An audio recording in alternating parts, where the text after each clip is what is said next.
Anthony Bourdain, an award-winning writer, television host, and chef, has died at 61, according to CNN, which is the home of his show Parts Unknown. Bourdain was filming an episode in France. His close friend, Master Chef Eric Rippert, found the writer unresponsive in his hotel room Friday morning. His death is being called a suicide. CNN, which reported he hanged himself, issued the following statement: though Bourdain's home base was New York City and the world was his playground, he had a strong, magnetic attraction to Miami. The chef was a frequent face at the South Beach Wine. A Bourdain appearance at an event often meant an instant sellout, with fans clamoring to experience his rapier wit and antics. One such example was when Bourdain took the stage at the 2011 festival's Grand Tasting Village with a giant, doctored carnival wheel.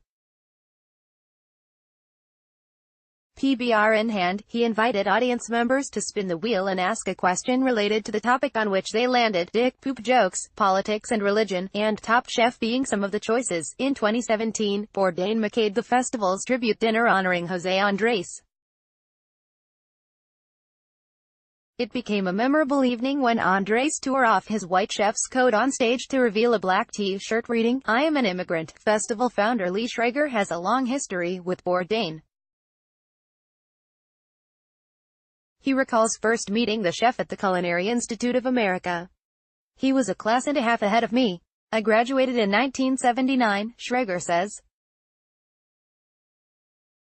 Their paths would cross again and again, including the time Bourdain wrote the introduction to Schrager's first cookbook. According to Schrager, Bourdain reveled in his bad boy persona. "I remember hearing him up on stage talking shit about Food Network. I was like, oh my god, this is our title sponsor." But that was Anthony. The audience loved him. Schrager says he was working on getting Bourdain and his girlfriend, Asia Argentos, to attend a special. "That was the last communication I had with him." The festival founder says that, ultimately, Bourdain will be remembered for his ability to share his vision, our global love affair, with the dinner table.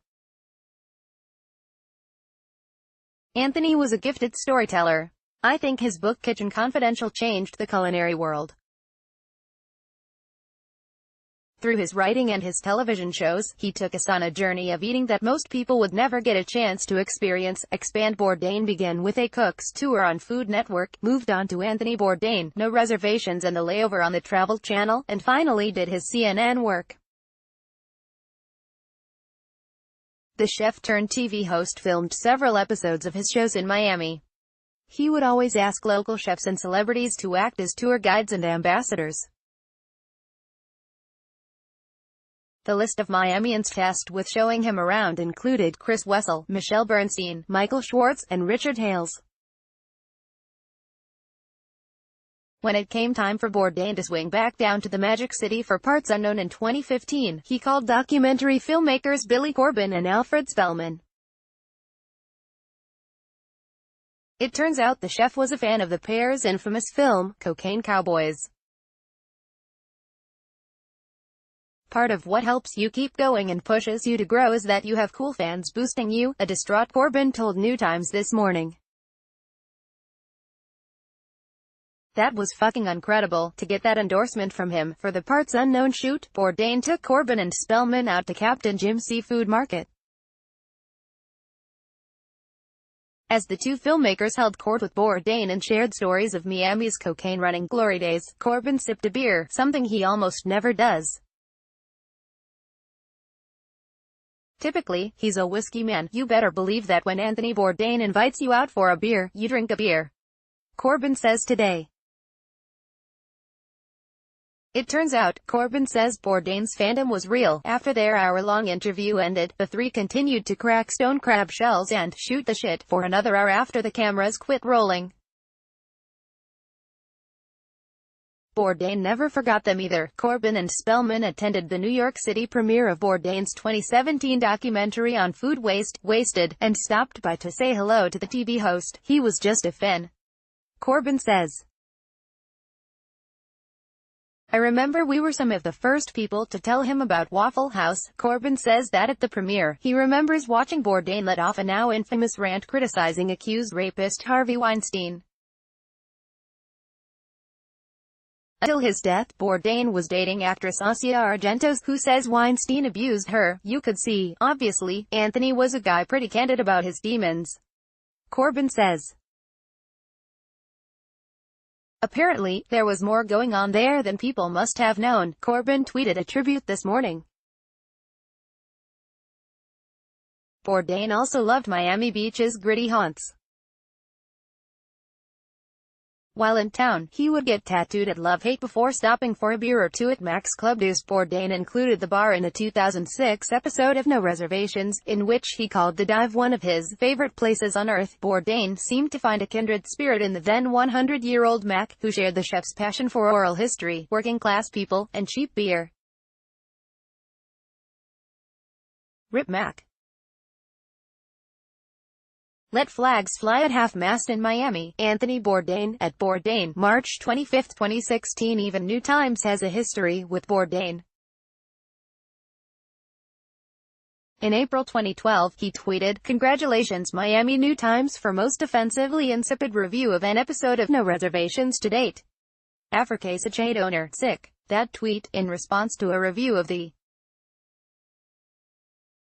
Mozambique episode of No Reservations, sparked a direct conversation between Bourdain and New Times, in which we talked about various topics, including him being a celebrity engulfed in a 24-hour news cycle.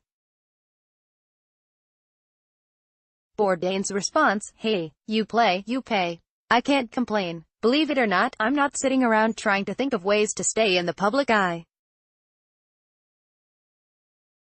If I blab out loud on Twitter when something outrages me, it's a barely under control instinct, not a calculated thing.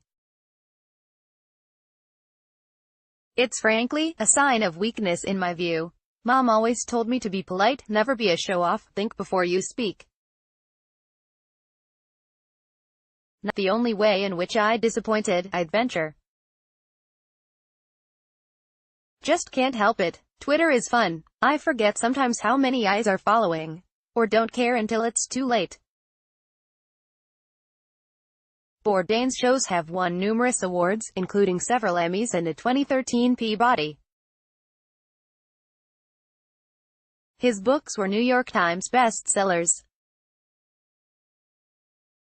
From his culinary background to his work as a world traveler, Anthony Bourdain changed the way we see food, and made us remember that you can't talk about your meals without understanding the real, hard-working people who create them. Mac's Club will hold an Anthony Bourdain tribute night starting at 11 p.m. tonight. If the afterlife indeed exists, Bourdain should be sitting down for a beer with Mac up there at just about the same time. If you or a loved one are feeling suicidal thoughts, call the National Suicide Prevention Lifeline at 800-273-8255.